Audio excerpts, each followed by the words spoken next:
Andrea Crugnola, navigato da Andrea Sassi sul Citroën C3, firma la vittoria al 38esimo Rally Piancavallo che si è corso venerdì 29 e sabato 30 agosto nella Pedemontana Pordenonese, con Magnago cuore pulsante dell'evento. La gara, organizzata dai ragazzi di Knife Racing del presidente Stefano Lovisa, ha visto il dominio del pilota varesino, pluricampione italiano rally, che ha imposto un ritmo travolgente ad una gara dal meteo incerto a causa della pioggia che ha condizionato gli equipaggi per la scelta di assetti e pneumatici.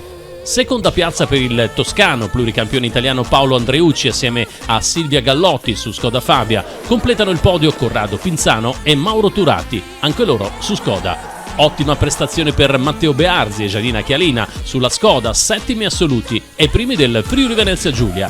Marco Nicoletti con la Lancia Y Rally 4 si aggiudica il trofeo 7000 giri per ricordare Matteo Doretto, giovane pilota recentemente scomparso, che esordì al Piancavallo, trofeo destinato al più giovane pilota classificato. Tra i regionali Dimitri Tomasso e Dennis Piceno sono primi di classe A7 con la Clio Williams. Stefano Facchin e Sandra Tomasini firmano la vittoria in classe Rally 4 R2 con la Peugeot 208. In Super 1600 i più veloci sono Stefano Peruc con Omar Scussat sulla Clio, mentre Andrea Bassutti e Gabriele Nigris sono primi in RS 1600 Plus. Nel Piancavallo storico, vittoria dell'avianese Alessandro Prosdocimo, navigato da Marsha Zanet con la Subaru Legacy, seguiti da Emanuele Daniluz e Cristian Sorani sulla splendida Lancia Delta integrale. Terzi i veneti Andrea Maragon con Massimo Darisi su Honda Civic.